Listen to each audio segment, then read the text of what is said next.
ইসলামের প্রতি এত আকৃষ্ট হওয়ার কারণ হচ্ছে দ্য ইউনিভার্সালিটি অফ ইসলাম। আরবিতে এটাকে বলে আল উমুম, মানে ইসলামের সার্বজনীনতা। ইসলাম হচ্ছে ভেরি ওপেন মাইন্ডেড রিলিজিয়ন, সবাইকে অ্যাকোমোডেট করতে পারে। পৃথিবীতে যত ফেইথ আছে, Islam is more accommodative than any other faith. যে কোনো ফেইথ বা বিশ্বাসের চেয়ে ইসলাম ভেরি অ্যাকোমোডেটিভ, সবার জন্য খোলা। The door of Islam is open for everybody 24/7. যখনই কেউ আসতে চায় ইসলামে ওয়েলকাম। একজন খ্রিস্টান ভাই যদি বলে যে আমি মুসলিম হতে চাই, তার জন্য কোনো বাধা আছে বলেন? আমাদের পক্ষ থেকে কোনো না আছে নাকি? আচ্ছা, কোনো ইহুদি যদি বলে মুসলিম হবো, কোনো সমস্যা? কোনো নাস্তিক যদি বলে, কোন পাহাড়ি নৃগোষ্ঠী চাকমা যদি বলে, কোনো সমস্যা আছে? নাই। কিন্তু আপনি যদি বলেন যে আমার ইহুদি হতে বড্ড মন চায়, আমি এখন মুসলিম তো, আমি ইসলাম ছেড়ে দিয়ে ইহুদি হতে চাই, ইহুদি হতে পারবেন? পারবেন না। যদি জেনে না থাকেন জেনে নেন, চাইলেই কেউ ইহুদি হতে পারে না। ইহুদি হতে হয় বাই বর্ন, জন্মসূত্রে। তাও আবার বাবা ইহুদি হলে হবে না, কি আজীব তামাশা। মা ইহুদি হইতে হবে। ইহুদি মায়ের পেট থেকে যদি কেউ জন্মায় তাইলে সে ইহুদি। কিন্তু আমাদের ধর্মে এরকম নিয়ম আছে বলেন তো? না। তাহলে ইসলামটা হচ্ছে সার্বজনীন, এখানে কোনো সাম্প্রদায়িকতা নেই, কারণ ইসলাম সকল সম্প্রদায়ের জন্য এসেছে। আলহামদুলিল্লাহ পড়েন। ইসলামে সাম্প্রদায়িকতা আছে না, এটা সকল সম্প্রদায়ের জন্য এসেছে। যেমন দেখেন ইসলামের রব আল্লাহ তাআলাকে আল্লাহ কিভাবে পরিচয় করায় দিচ্ছেন। আল্লাহ বলছেন সূরা ফাতিহার শুরুতে, আমরা প্রতিদিন এটা রিসাইট করি, আমরা পড়ি আলহামদুলিল্লাহি রাব্বিল, সবাই পড়েন আলহামদুলিল্লাহি রাব্বিল আলামিন। প্রশংসা সেই আল্লাহর যিনি হচ্ছেন রব্বুল আলামিন, মানে জগৎ সমূহের রব। তিনি সবার রব। কার রব? সবার রব। তিনি কিন্তু বলেন না আলহামদুলিল্লাহ রাব্বিল মুসাল্লিন, তিনি শুধু মুসল্লিদের রব বলছে। রব্বিল মুসলিমিন, শুধু মুসলিমিনদের রব বলছে। হ্যাঁ, রব্বুল হাজিন, শুধু হাজী সাহেবদের রব বলছে না। তিনি কি বলছেন? রব্বিল আলামিন। তাহলে তিনি গোটা জগতের রব, সবার রব তিনি। ইসলামের দরজা সবার জন্য খোলা। দ্য ইউনিভার্সালিটি অফ ইসলাম যে আপনাদেরকে বোঝাচ্ছি, খেয়াল করে দেখেন যে আল্লাহ যখন নিজের পরিচয় দিচ্ছেন তিনি বলছেন আমি সবার রব। তিনি কার রব? তিনি সবার রব। আলহামদুলিল্লাহ রাব্বিল আলামিন।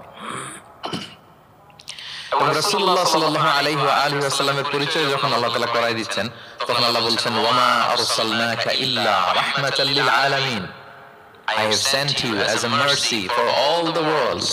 নবী হে, আপনি গোটা বিশ্বের সবার জন্য রহমত। সুবহানাল্লাহ। আল্লাহ বলছে যে শুধু মুসলমানদের জন্য রহমত? কথা বলেন। শুধু আরবদের জন্য রহমত? শুধু সাদা চামড়ার মানুষদের জন্য রহমত? শুধু পুরুষদের জন্য রহমত? না। এই রহমত কাদের জন্য বলেন তো দেখি, বুঝে থাকলে। আল্লাহর হাবিব সাল্লাল্লাহু আলাইহি ওয়াসাল্লাম কাদের জন্য রহমত বলেন তো সবাই? সবার জন্য রহমত। দেখেন ইউনিভার্সালিটি অফ ইসলাম, ইসলাম যে সবার জন্য। আচ্ছা, আল্লাহ সবার, রাসূলও সবার। এবার ইসলামের কিতাব কোরআনের দিকে যদি খেয়াল করি, কোরআনের পরিচয় দিতে যে আল্লাহ তাআলা বলেছেন ইন হুয়া ইল্লা যিকরা লিল আলামিন, নিশ্চয়ই কোরআনটা হচ্ছে জগৎবাসীর জন্য যিকরা, উপদেশ, রিমাইন্ডার। তাহলে কোরআনও সবার জন্য নাকি শুধু আমাদের?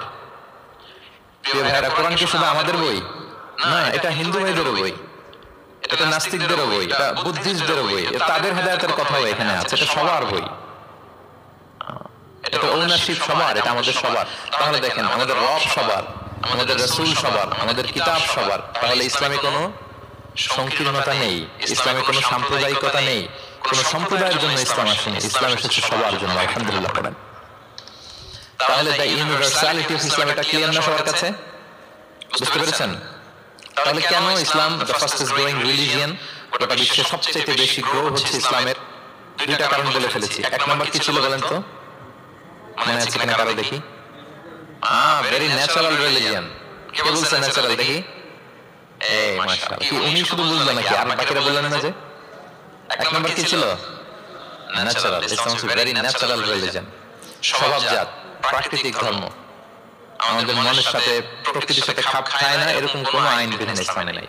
গেল। দুই নাম্বার কি বললাম? জোরে, সার্বজনীন। সার্বজনীন ধর্ম সবার, এটা কোন নির্দিষ্ট গোষ্ঠী, কোন সম্প্রদায়ের জন্য ইসলাম আসেনি। আচ্ছা, তিন নাম্বার হচ্ছে ফ্লেক্সিবিলিটি। ইসলাম অনেক ফ্লেক্সিবল একটা রিলিজিয়ন। আরবিতে এটাকে বলে আত-তাইসির, মানে ইসলামের কাঠিন্যতা নেই, ইসলামের বিধানগুলো সহজ। বলেন ইসলামের বিধান মানতে আপনাদের কঠিন লাগে? আল্লাহ বলেন ইউরিদুল্লাহু বিকুমুল ইউসরা ওয়া লা ইউরিদু বিকুমুল উসরা। আল্লাহ তোমাদের জন্য সহজ চান, কঠিন চান না। আল্লাহ কি চায়? সবাই বলুন, আল্লাহ সহজ চায়, আল্লাহ কঠিন চায় না। আমরা অনেক সময় কঠিন করে দিনকে উপস্থাপন করি, জটিল করে দিনকে উপস্থাপন করি। ওমা জাআলা আলাইকুম ফিদ-দীনি মিন হারাজ, আল্লাহ তাআলা দ্বীনে কোনো জটিলতা রাখেননি, কিন্তু আমরা খুব কঠিন করে উপস্থাপন করি। আল্লাহ বারবার বলেছেন সহজ সহজ সহজ, লা ইউকাল্লিফুল্লাহু নাফসান ইল্লা উসআহা। আল্লাহ সাধ্যের বাইরে কাউকে কিছু চাপিয়ে দেন না। আমাদের যুদ্ধ সাধ্যের তলায় ঠিক তদ্বিরে আল্লাহ চাপিয়ে দেন। সুবহানাল্লাহ। ইসলাম কত সহজ, কতটা সহজ আমি আপনাদেরকে বুঝিয়ে বলছি, আপনারা একটু মনোযোগ দিয়ে শুনুন।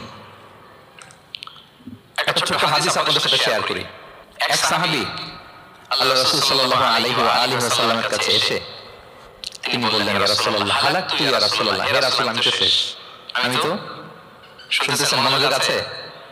আমি তো শেষ। রাসূল সাল্লাল্লাহু আলাইহি ওয়াসাল্লাম বললেন, ওমা আহলাকা, কি হয়েছে তোমার? সে বলে, ওয়াকাআতু আলা ইমরাআতি ফি রমাদান, আমি তো রমজান মাসে দিনের বেলায় আমার স্ত্রীর সাথে মেলামেশা করে ফেলছি। একেবারে ফাইনাল মেলামেশা, আমার সিমেন আউট হয়ে গেছে বডি থেকে। এজন্য সে অস্থির হয়ে রাসূল সাল্লাল্লাহু আলাইহি ওয়াসাল্লামের কাছে, ইয়া রাসূল আমি তো শেষ, আমারও বাঁচান, আমারও বাঁচান। কি হয়েছে? বলে দিনের বেলায় রমজানে স্ত্রীর সাথে মেলামেশা, ইন্টিমেসি নিষেধ, আমি তো ইন্টিমেসিতে চলে গেছি, আমার কি হবে, আমারও বাঁচান। আপনারা জানেন যে ইচ্ছাকৃত যদি কেউ রোজা ভাঙে, আমি আপনাদেরকে বোঝাচ্ছি হচ্ছে ফ্লেক্সিবিলিটি, ইসলাম যে কতটা ফ্লেক্সিবল এটা আগে মাথায় রাখেন, যে what is the essence of flexibility in Islam. কতটা ফ্লেক্সিবল ইসলামের নিয়ম কানুন তাইসির। ইচ্ছা করে যদি কেউ রোজা ভাঙে, তার বিধান হচ্ছে তার কাজাও করতে হবে, কাফারাও দিতে হবে। কাজা মানে একটা রোজার জন্য আরেকটা রোজা, আর কাফারা হচ্ছে হয় তাকে একটা দাস আজাদ করতে হবে, অথবা তাকে ৬০টা রোজা রাখতে হবে টানা, অথবা ৬০ জন মিসকিনকে খাওয়াতে হবে। সে যখন এসে বললো, ইয়া রাসূলুল্লাহ আমাকে বাঁচান, কি করবো আমি? রাসূল সাল্লাল্লাহু আলাইহি ওয়াসাল্লাম বললেন, আচ্ছা ঠিক আছে, তুমি এই কাজ করে ফেলছো, তোমার তো পেনাল্টি হয়েছে। পেনাল্টি কি? তো বলে যে, রাসূল সাল্লাল্লাহু আলাইহি ওয়াসাল্লাম বললেন যে তুমি একটা দাস আজাদ করে দাও। বলে, ইয়া রাসূলুল্লাহ এই সক্ষমতা আমার নাই, আমি দাস আজাদ করবো কোত্থেকে? আচ্ছা এটা পারবো না। তো তাহলে টানা ৬০টা রোজা রাখো কাফারা হিসেবে, টানা ৬০ দিন রোজা রাখতে হবে, রমজান চলে যাওয়ার পরে ৬০ দিন রোজা, এটা রাখো। বলে, ইয়া রাসূলুল্লাহ এটাও পারবো না, আমি টানা ৬০ দিন রোজা আমি রাখতে পারবো না। আচ্ছা এটা যদি না পারো, তাহলে তুমি ৬০ জন মিসকিনকে খাবার খাইয়ে দাও। এবার সে বলে, ইয়া রাসূলুল্লাহ খাবারও খাওয়াতে পারবো না, এই সামর্থ্য নাই। কি বিপদ! দাস আজাদ এটাও পারবো না, টানা ৬০টা রোজা এটাও পারবো না, ৬০ জন মিসকিনকে খাবার দিবা তাও পারবো না। কি আর করা? বসো, এক পাশে বসো। বসে আছেন, উনি অন্যান্য কাজ করতেছেন। হঠাৎ এক ঝুড়ি খেজুর রাসূল সাল্লাল্লাহু আলাইহি ওয়াসাল্লামের কাছে আসলো, এক ঝুড়ি সাদাকার খেজুর আসলো। আসার পর রাসূল সাল্লাল্লাহু আলাইহি ওয়াসাল্লাম বললেন, ওই লোকটা কই যে এই কাজ করে ফেলছে, তাকে নিয়ে আসা হলো। রাসূল সাল্লাল্লাহু আলাইহি ওয়াসাল্লাম বললেন, যাও, দাসও আজাদ করতে পারবে না, ৬০টা রোজাও রাখতে পারবে না, ৬০ জন মিসকিনকে খাবারও দিতে পারবে না, তাহলে এক ঝুড়ি খেজুর আমার দরবারে আসছে, চ্যারিটির সাদাকার খেজুর, যাও এগুলো গরিবদের মাঝে বিতরণ করে দাও, তাসাদদাক বিহা ফিল মাদিনা, মদিনায় বিতরণ করে দাও। এবার সে বলে, আলা আফকারা মিন্না ইয়া রাসূলুল্লাহ, ইয়া রাসূলুল্লাহ আমার চেয়ে গরিব কাউকে দিতে হবে? রাসূল সাল্লাল্লাহু আলাইহি ওয়াসাল্লাম বললেন, হ্যাঁ গরিব কাউকে দিবা। বলতেছে, এই পুরো মদিনাতে আমার চেয়ে গরিব আর কেউ নাই। কি বিপদ! তোমার চেয়ে গরিব আর কেউ নাই? বলতেছে, আমি সবচেয়ে মদিনায় গরিব। বলতেছে, তাহলে কি আর করবো, যাও তুমিই খাও, নিয়ে যাও বাসায়, তুমি আর তোমার ফ্যামিলি সবাই মিলে এটা খাও। চিন্তা করেন, আসছিল পেনাল্টি দিতে, নিয়ে গেলে এক ঝুড়ি, কথা বোঝে নাই, নিয়ে গেলে এক ঝুড়ি খেজুর। দেখেন what is the flexibility of Islam. Islam কতটা ফ্লেক্সিবল, মানুষের সুবিধা অসুবিধাকে ইসলাম কতটা গুরুত্ব দেয়। আমরা ইসলামকে বোঝানোর ক্ষেত্রে, এক্সপ্লেইন করার ক্ষেত্রে এগুলো মাথায় রাখি না। তাহলে ইসলামের এই যে ফ্লেক্সিবিলিটি যখন কোনো নন মুসলিম দেখে, এই হাদিস যদি কোনো নন মুসলিম পড়ে, আপনি বলেন সে কি আর অন্য ধর্মে থাকতে পারবে? যে একটা ধর্ম এত ফ্লেক্সিবল হয় কি করে, এত ফ্লেক্সিবল? এভাবে আপনি যদি দেখেন, রাসূল সাল্লাল্লাহু আলাইহি ওয়াসাল্লাম খুব সহজ করে দিন ইসলামকে উপস্থাপন করেছেন। কাউকে যখন তিনি কোনো দায়িত্ব দিয়ে কোথাও পাঠাতেন, তখন তিনি একটা বিখ্যাত কথা বলে দিতেন সবসময়, বলতেন যে বাশিরু ওয়ালা তুনাফিরু, ইয়াসসিরু ওয়ালা তুআসসিরু, তোমরা মানুষকে সুসংবাদ দাও দিনের ব্যাপারে, মানুষকে ভয় দেখিও না, দিন থেকে ভাগিও না। ইয়াসসিরু, তোমরা দিনকে সহজ করে প্রেজেন্ট করো, ইসলামকে জটিল করে মানুষের সামনে কখনো প্রেজেন্ট করো না। ফ্লেক্সিবিলিটি। আল্লাহ রাসূল সাল্লাল্লাহু আলাইহি ওয়া আলিহি ওয়াসাল্লাম তিনি একটা মসজিদে নববীতে বসা, এক বেদুইন আসলেন। বেদুইন, নোমাডিক গাই, বেদুইন, যার মধ্যে সভ্যতার ছোঁয়া লাগেনি। তো সে মসজিদে ঢুকেই উঠে চড়ে আসতেন, উটটাকে মসজিদের পিলারের মধ্যে বেঁধে রাসূল সাল্লাল্লাহু আলাইহি ওয়াসাল্লামকে সালামও দিচ্ছে না। কি দিচ্ছে না? সালামও দিচ্ছে না, কথাও বলতেছে না। মসজিদে ঢুকে পিলারের মধ্যে উটটাকে বেঁধে 2 রাকাত নামাজ পড়া শুরু করছে।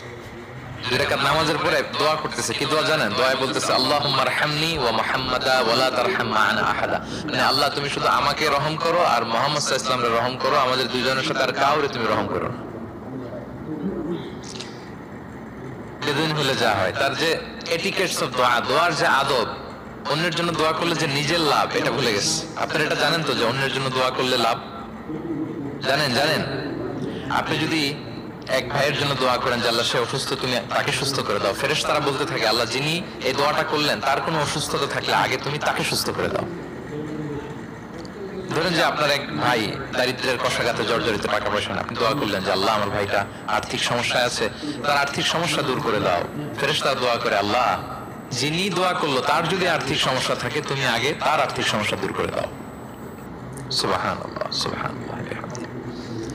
তো এক লোক এই হাদিসের ফজিলত শুনে ইফতারের পূর্ব মুহূর্তে, যেহেতু দোয়া কবুল হয়, তার ওয়াইফ ইফতারি তৈরি করতেছে, এই হাদিসের ফজিলত শুনে এক লোক তার বন্ধুর জন্য দোয়া করতেছে যে আল্লাহ আমার বন্ধুটার তো এখনো বিয়ে হয় নাই, তুমি সুন্দরী রূপবতী একটা স্ত্রীর ব্যবস্থা করে দাও আল্লাহ আমার বন্ধুর।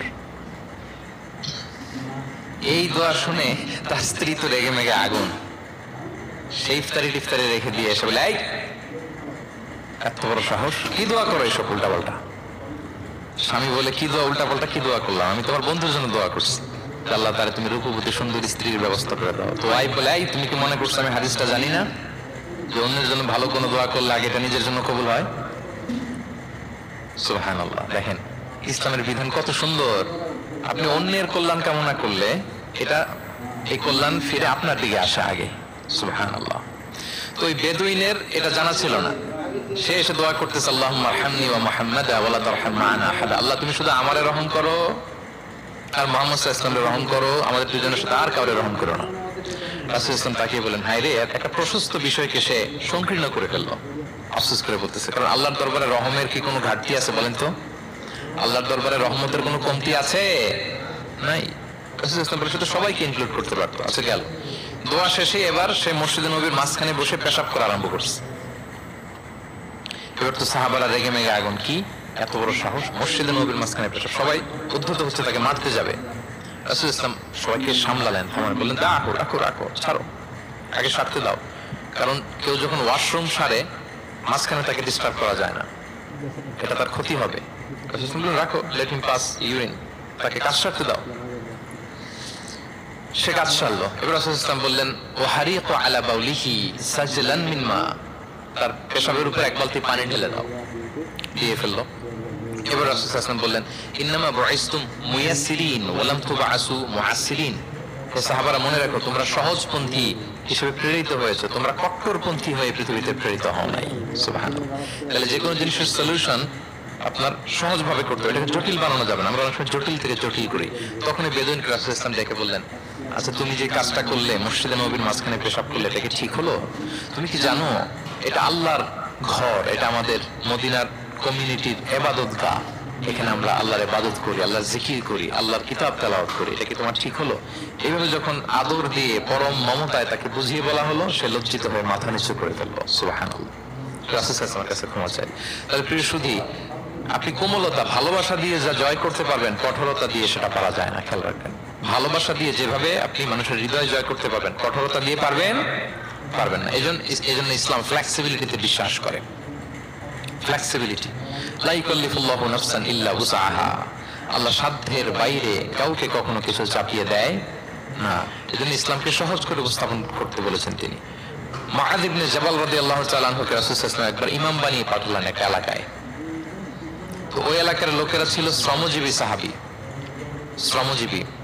উট ব্যবহার করে সেখান থেকে কুয়া থেকে পানি নিয়ে খেজুর গাছের মধ্যে দিত। সারাদিন যখন কষ্ট করতো, হার্ড ওয়ার্কিং করতো, বিকেলে ক্লান্ত হয়ে পড়তো। তো উনি মাগরিবের নামাজে সূরা বাকারা দিয়ে একবার তেলাওয়াত শুরু করলেন। সূরা বাকারা কোরআনের সবচাইতে ছোট সূরা নাকি সবচাইতে বড়? তো উনি যখন বাকারা দিয়ে নামাজ শুরু করলেন, এক শ্রমজীবী সাহাবী এসে আর কন্টিনিউ করতে পারছেন না, এত লম্বা কেরাত কিভাবে পারবেন, তো ক্লান্ত শ্রান্ত পরিশ্রান্ত। উনি রেগে নামাজ ছেড়ে দিয়ে একা একা নামাজ পড়ে রাসূল সাল্লাল্লাহু আলাইহি ওয়াসাল্লামের কাছে যে অভিযোগ করলেন, নালিশ করলেন, বললেন ইয়া রাসূলুল্লাহ, দেখেন এমন একজনকে ইমাম করে আমাদের এলাকায় অ্যাসাইন করেছেন, উনি মাগরিবের নামাজে পড়তেছেন সূরা বাকারা, আর আমরা সবাই শ্রমজীবী কৃষিজীবী মানুষ। রাসূল সাল্লাল্লাহু আলাইহি ওয়াসাল্লাম রেগে গেলেন। মুআয ইবনে জাবালকে ডেকে বললেন, মুআয আফাতানুন আনতা ইয়া মুআয, তুমি কি ফিতনা ছড়াচ্ছ সমাজে? তোমাকে পাঠিয়েছি কমিউনিটির ইউনিটি ধরে রাখার জন্য। আফাতানুন আনতা ইয়া মুআয, হে মুআয তুমি কি সাব্বিহ ইসমা রাব্বিকাল আ'লা এই সূরা পারো না? ওয়াশ-শামসি ওয়া দুহাহা এই সূরাটা পারো না? ওয়াদ-দুহা ওয়াল-লাইলি ইযা সাজা এটা মুখস্থ নাই? এই ছোট ছোট সূরাগুলো থাকে, তুমি বাকারা দিয়ে পড়তে গেলা কেন? সুবহানাল্লাহ সুবহানাল্লাহ, আল্লাহু আকবার। দেখেন ইসলাম কতটা ফ্লেক্সিবিলিটিতে বিশ্বাসী, সহজ সহজ করে ইসলাম সবকিছু উপস্থাপন করে। এই জন্য নন মুসলিমরা যখন দেখে যে ইসলামের মধ্যে এরকম ফ্লেক্সিবিলিটি আছে, তারা ইসলামের প্রতি আকৃষ্ট হয়, আলহামদুলিল্লাহ। আচ্ছা বলেন তো, বিয়েতে মহরানা দেয়া কি? সবাই বলুন। একজন বলছে ফরজ, সবাই বলুন বিয়েতে মহরানা দেয়া কি? ওয়া আতুন নিসা সাদাকাতিহিন্না নিহলা, সানন্দ চিত্তে স্বামীদেরকে আল্লাহ বলছেন তোমরা তোমাদের মহরানা ডৌলি দিয়ে দাও, দিতেই হবে। অনেকে এটা দেয় না, ঠিক না, দিয়ে দিতে হবে। তো দেয়া ফরজ। মহরানা দেওয়ার মতো অর্থ এক সাহাবীর নাই। এক সাহাবী বলেন ইয়া রাসূলুল্লাহ বিয়ে করব, মহরানা আছে? নাই। তো না থাকলে কি বিয়ে করবা কি করে? এখন যাকে পছন্দ করছে ওই নারীকে জিজ্ঞেস করতেছে, তুমি কি কোরআন পারো? মেয়ে বলে না, আমি তো কোরআন পারি না। তো যিনি যে সাহাবী বিয়ে করবেন ওনাকে বলেন তুমি কোরআন পারো? হ্যাঁ আমি তো অনেকগুলো সূরা পারি। তখন রাসূল সাল্লাল্লাহু আলাইহি ওয়াসাল্লাম এই কন্যাকে, মেয়েকে ডেকে বলল যে তুমি তো সূরা পারো না, তোমার হবু হাজবেন্ড অনেকগুলো কোরআনের সূরা পারে, তো তোমাকে তোমার স্বামী প্রতিদিন কিছু না কিছু সূরা মুখস্থ করাই দিবে, এটাই হয়ে যাবে তোমার বিয়ের মোহর। তাহলে বলেন তো সহজ না কঠিন? ওযু করে নামাজ পড়া কি? সবাই বলুন ফরজ। কিন্তু ধরেন ওযুর পানি নাই, তখন তায়াম্মুম করে পড়লেও কবুল করবে কে? আল কিয়াম ফিস সালাত, দাঁড়িয়ে নামাজ পড়া কি? ফরজ। দাঁড়াতে পারছেন না, বসে বসে পড়লে কবুল করবে কে? বসতেও পারেন না, শুয়ে পড়লেও কবুল করবে কে? তাহলে বলেন তো ইসলামের বিধান কি কঠিন না সহজ? ফ্লেক্সিবিলিটি আর তাইসির। ইসলামের এই ফিচারটার কারণে, এই বৈশিষ্ট্যের কারণে অমুসলিমরা ইসলামের প্রতি আকৃষ্ট হয়, যে ইসলামের বিধানগুলো এত ফ্লেক্সিবল। এটা হচ্ছে মূল বিধান, না হলে এটা, না হলে অপশন, না হলে এই অপশন, মানে সমাজের সাথে খাপ খাইয়ে নেওয়ার মতো, সহজে মানুষ এটাকে এক্সিকিউট করার মতো সব বিধান আল্লাহ তাআলা রেখে দিয়েছেন, সুবহানাল্লাহ। তাহলে এই বিষয়গুলোর কারণে মুসলিমরা ইসলামের প্রতি আকৃষ্ট হয়। দ্য ফাস্টেস্ট গ্রোয়িং রিলিজিয়ন, মূল যে টপিক, মনে আছে তো আপনাদের? তাহলে তিনটা কারণ অলরেডি বলে ফেলেছি, আরো দুইটা বলবো, বলে শেষ করে দিব। এর মধ্যে প্রথমটা কি ছিল? ইসলাম ধর্মটা কেমন? ন্যাচারাল, ভেরি ন্যাচারাল রিলিজিয়ন, দীনুল ফিতরা। দুই নম্বরে সার্বজনীন, দ্য ইউনিভার্সালিটি অফ ইসলাম, আল উমুম, এটা সবার জন্য এই ধর্মটা। তিন নম্বরে কি বললাম? ফ্লেক্সিবিলিটি, ইসলাম খুব ফ্লেক্সিবল, এটা সহজে মানা যায়, সহজে এটাকে পালন করা যায়, এজন্য অমুসলিমরা আকৃষ্ট হয়। চার নম্বর হচ্ছে ব্যালেন্সড অ্যাপ্রোচ অফ ইসলাম। ইসলামের বিধানগুলো খুবই ব্যালেন্সড, ভারসাম্যপূর্ণ আর কি। এর মধ্যে পরিমিতি বোধ আছে, ভারসাম্য বোধ আছে, এটা ব্যালেন্সড। এই কারণে ইসলামের প্রতি মানুষ আকৃষ্ট হয়। এখানে বাড়াবাড়িও নাই, ছাড়াছাড়িও নাই, মাঝামাঝি। বাড়াবাড়িও নাই, ছাড়াছাড়িও নাই। আমার সাথে সাথে বলেন, কি নাই? বাড়াবাড়িও নাই, আর কি নাই? ছাড়াছাড়িও নাই, বরং মাঝামাঝি, ব্যালেন্সড অ্যাপ্রোচ। ইসলামের সবকিছু দেখবেন ব্যালেন্সড। وكذلك جعلناكم أمة وسطا لتكونوا شهداء على الناس ويكون الرسول عليكم شهيدا। অনুরূপভাবে আমি তোমাদেরকে ব্যালেন্স জাতি বা মধ্যমপন্থী জাতি হিসেবে তোমাদেরকে পৃথিবীতে প্রেরণ করেছি, যাতে করে তোমরা অন্য জাতির উপর সাক্ষী হতে পারো আর নবী হতে পারেন।